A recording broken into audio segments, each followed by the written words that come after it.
పిల్లలు కావాలని మీ కలను నెరవేర్చుకోండి. సంప్రదించండి హెగ్డే ఫెర్టిలిటీ, హైదరాబాద్, తెలంగాణ. మా రోజుల్లో అయితేరా ప్రతి సంవత్సరం అమ్మా.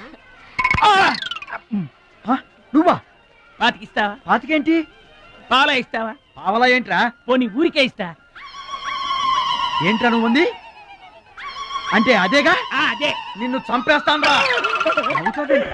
ఇసుక బత్తాలు ఎత్తుతుంటే ఆడోళ్ళు ఇరగబడి చూసేవాళ్ళు. పిచ్చాయి బావా, పిచ్చాయి ఎడు.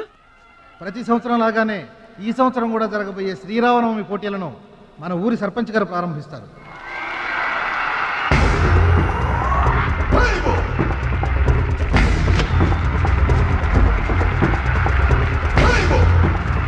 బాబాయ్ ఏంటి తోసుకుంటూ వస్తున్నావు? మా బాబాయ్ గెలడం నేను చూడాలిగా. ఎవరు మీ బాబాయ్? అదిగో మిలమిలా మేసిపోతున్నాడే, అతనే మా బాబాయ్. ఆ బండపయ్య అతను గెలవడు. అదిగో సన్నగా ఉన్నాడే మా అన్నయ్య, అతనే గెలుస్తాడు. గాజ్ బెంక్ లో ఉన్నాడు, వాడేం గెలుస్తాడు? మా బాబాయ్ గెలుస్తాడు. లేదు, మా అన్నయ్య గెలుస్తాడు. మా బాబాయ్ గెలుస్తాడు. మా అన్నయ్య గెలుస్తాడు. అలాగా? మీ అన్నయ్య గెలుస్తాడా? సరే. ఎక్కడికి? దేవుడికి దండం పెట్టుకోవాలని. ఏమని? ఈసారి మళ్ళీ మీరు పడవెక్కినప్పుడు దానికి చిల్లు పడి మీరందరు గోదావరిలో మునిపోవాలి. అమ్మో, ఇలా కూడా దండం పెట్టుకుంటారా? మీ బాబాయ్ గెలుస్తాడు కానీ అలాంటి దండాలు పెట్టుకోవద్దు నువ్వు. సరే, మా బాబాయ్ గెలవాలని దండం పెట్టుకో. సరే.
అయితే ఏంటి ఇప్పుడు?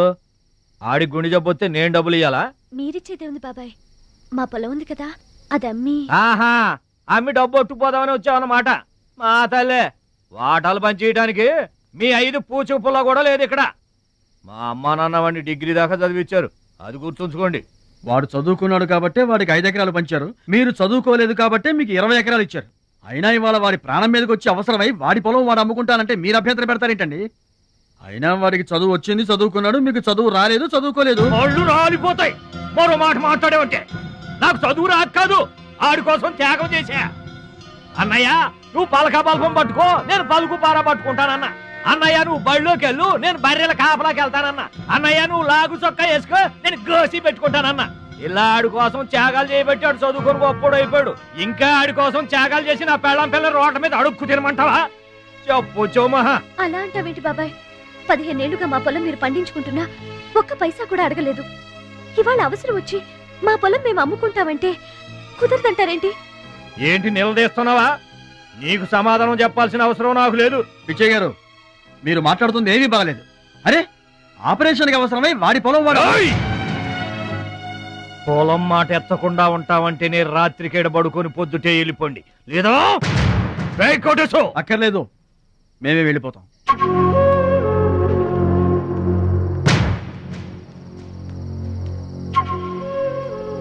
మీరేం బాధపడకండి, ఊరేం గొడ్డుపోలేదు. అమ్మా మహాలక్ష్మి, మీ నాన్నకి మీ బాబాయికి రాముడికి రావణాసురుడికున్నంత తేడా ఉందమ్మా. చట్ట ప్రకారం ఈ పొలం మీదే, దాన్ని మీరు ఎప్పుడైనా ఎవరికైనా అమ్ముకోవచ్చు. కావాలంటే మేము కూడా సాయంగా ఉంటాం. ఏంటి మీరు పంచాయతీ ఎట్టగానే పంచాయతీ అడిచిపోయి పరిగెత్తుకుంటా వచ్చి మీ కాళ్ళ కడబడతాం అనుకుంటున్నారా? ఏయ్, పిచ్చి పిచ్చి వేసాలేసారంటే పొలంలో కలుపుని తీసినట్టు తీసి అవసరం మరేట అనుకుంటున్నారా? పిచ్చియా, నోరు జారుతున్నావు. నోరు జారటం కాదురా, మధ్యలో ఎవడైనా మాట్లాడాడంటే మెడకాయలు తెగిపోతాయి. ఏంటండి మరి అన్యాయంగా మాట్లాడుతున్నారు?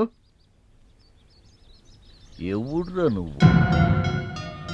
ఎవడ్రా నువ్వు? ఇది మాకు సంబంధించిన విషయం. మధ్యలో మాట్లాడటానికి ఎవడివిరా నువ్వు? బాబాయ్ మీరు మర్యాద లేకుండా మాట్లాడుతున్నారు. మర్యాద ఎక్కువ ఇచ్చాను కాబట్టే ఇంకా ఈ ఊళ్ళో ఉన్నారు. మళ్ళీ మర్యాదగా చెబుతున్నాను, గోదావరి దాటి అవతలకి వెళ్ళిపోండి, లేకపోతే గోదట్టు కలిపేస్తా. పిచ్చయ్య గారు, మేము ఊరు వచ్చింది పొలం అమ్మి డబ్బు తీసుకెళ్ళడానికి. ఆ పని కాకుండా కదలం.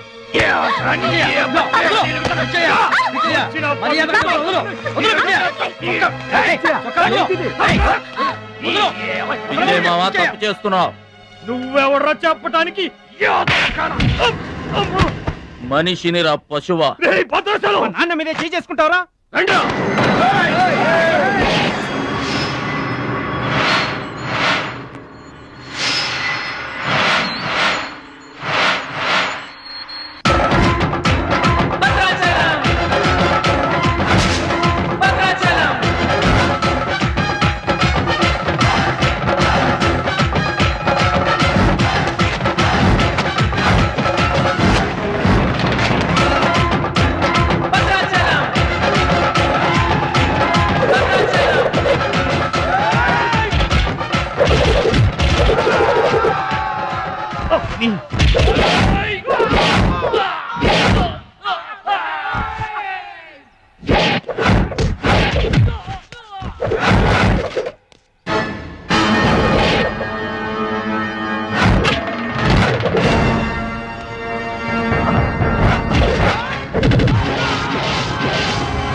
మావయ్య నాన్నగారికి కావాల్సిన మనిషి దొరికాడు.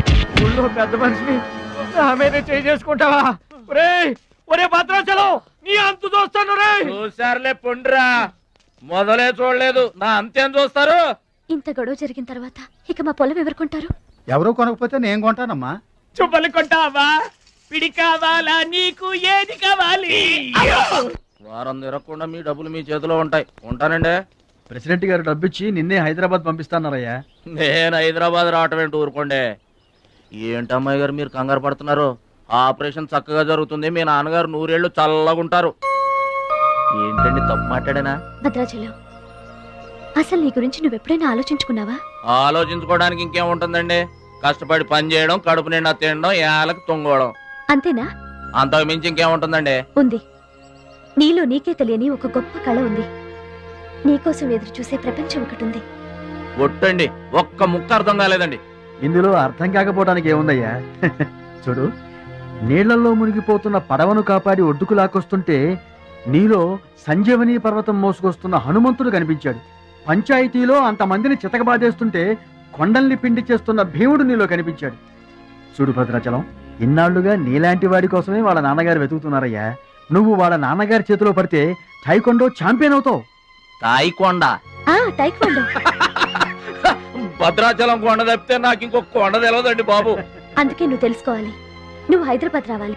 నమస్కారం అండి, నా బతుకు నన్ను బతకనియండి. ఈ ఊరు, ఈ ఏరు, మా వాళ్ళు, మా పొలం, ఇవి చాలండి నాకు. చూడండి, గోదావరమ్మ గడప దాటి నేను ఎక్కడికి రానండి. నువ్వు రావాలి. ఎస్, సూర్యుడు తాను ఉదయించిన చోటే ఉండిపోతానంటే లోకంలో వెళ్తురుంటుందా? కాబట్టి నువ్వు రావాలి, నువ్వు రావాలి, నువ్వు రావాలి.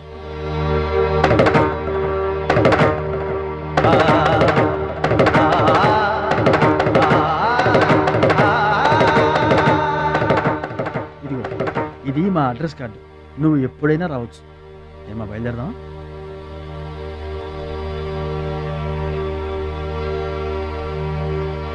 వాడి జిమ్మడి పోను.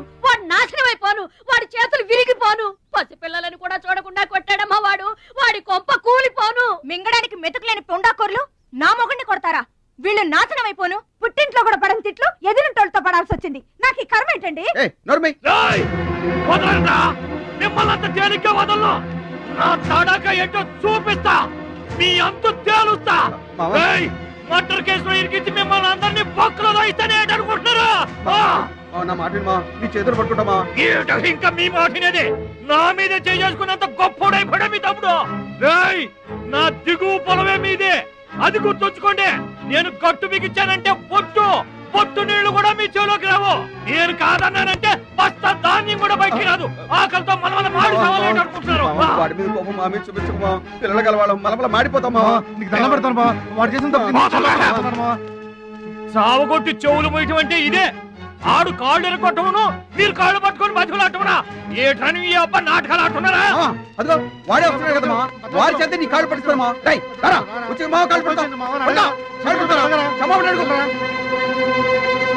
ముద్దులు అనుకుంటామేట్రా, పడు కాళ్ళ మీద. నేను తప్పు చేయలేదన్నయ్య. ఏంట్రా ఎదురు చెప్తున్నావు? వెళ్ళి కాళ్ళు పట్టుకో. నేను తప్పు చేయలేదన్నయ్య. చెప్పరా, చెప్పు. ఆడెందుకు పడతారా? ఆడు పడ్డా. మీరు ఏమే అయినా పడవద్దు. మొత్తం అందరూ కట్టుకొని ఈదిని పడుతురు గాని. ఏమయ్యా మమ్మల్ని ఇట్ట బతకనివా? ఇన్నాళ్ళు మా రెక్కల ముక్కలయ్యేలా వండి పెడితే మాకు మంచి పేరే తెచ్చిపెట్టావు. కొంచెడు బియ్యం వండి పెడితే కొంచెమైనా ఉంచకుండా దున్నపోతలా తింటాడు. అయినా మా బిడ్డే కదా అని ఊరుకున్నాం. సోలెడు పప్పు వండి పెడితే సగం అన్నానికే సరిపెట్టుకు చస్తాడు. అయినా మా అబ్బాయే కదా అని ఊరుకున్నాం. బాలేదా అని ఒక్క 4 రోజులైనా కాలేదు ఆవకాయ పచ్చడి పెట్టి. పూటకి కిలో పచ్చడి చొప్పు నాకి పారేసి జాడించి తన్నాడు. ఆయన పోన్లే మా అమర్దే కదా అని సరిపెట్టుకున్నాం. పచ్చళ్ళు మింగితే సరిపెట్టుకుంటాం గాని పరువు మింగుతుంటే ఎలా సరిపెట్టుకుంటామండి? ఏమండి, ఉంటే ఇంట్లో అతనన్నా ఉండాలి, లేదా మేమన్నా ఉండాలి. తేల్చుకోండి. రాక్క ఉంట్రా, నువ్వు ఒక్కడవే ఇంట్లో ఉంట్రా. మేమే వెళ్ళిపోతావురా. పనికి మాల వెధవా. పోతావురా, మేమే పోతాం. ఆగండి అన్నయ్య, నేనే వెళ్ళిపోతాను.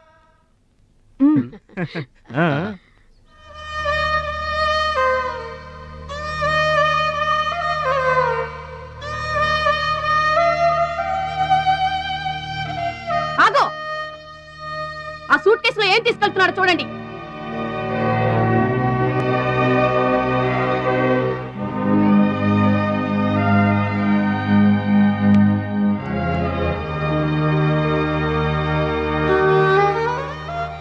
అన్నయ్య,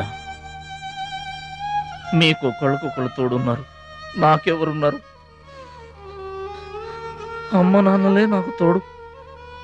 వదినమ్మా, అమ్మ నాన్నల ఫోటో మాత్రం తీసుకెళ్తున్నా. మీ సొమ్మేం తీసుకెళ్ళలేదు, ఫోటో మాత్రమే.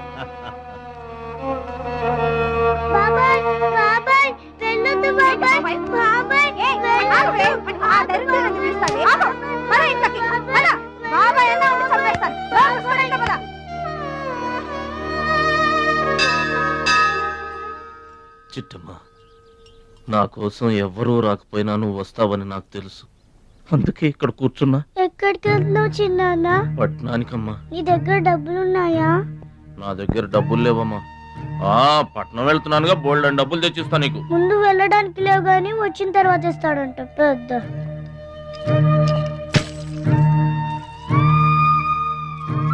బడిలో మాస్టర్ చెప్పారు చిన్నాన్న, ఎదిగే వయసు, పారే ఏరు, ఖర్చయ్యే రూపాయి తిరిగి రావని. జాగ్రత్తగా ఖర్చు పెట్టే.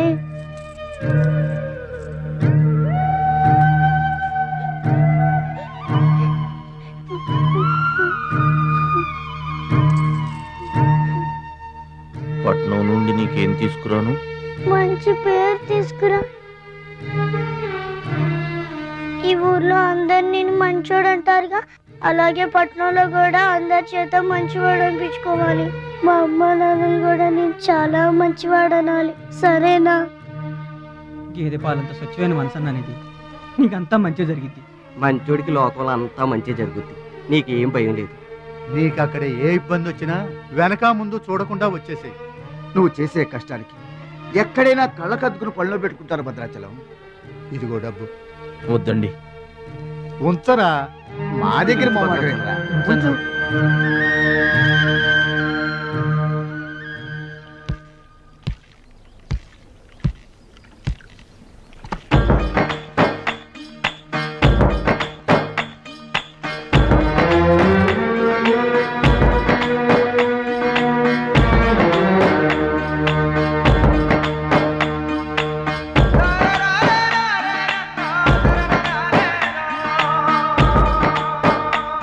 భద్రాచలం అని ఒక కేకేస్తే చాలు, మెరుపల్లే వచ్చేవాడు, ఓ మాయల్లే వచ్చేవాడు, వచ్చి మమ్మల్ని కాపాడేవాడు. ఇప్పుడు మేము ఎవరిని కేకేయాలయ్యా? ఆ కళ్ళంటే నీళ్ళేంటయ్యా? పల్లెను వదిలి వెళుతుంటే తల్లిని వదిలి వెళుతున్నట్టుంది. భద్రాచలం అయిన వాళ్ళు వద్దనుకున్న నోరు లేని జీవాలు నిన్ను వెతుక్కుంటూ వస్తాయి. రా.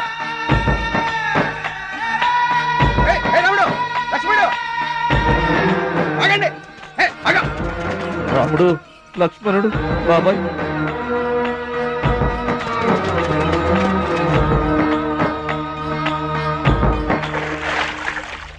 మా గోదారమ్మ పుట్టి బుద్ధెరిగిన తర్వాత మొట్టమొదటిసారిగా ఊరు దాటి వెళుతున్నా. అయిన వాళ్లే అవమానించారు. పనికి మాలిన వాడినన్న పేరు మోసుకు వెళ్తున్నా.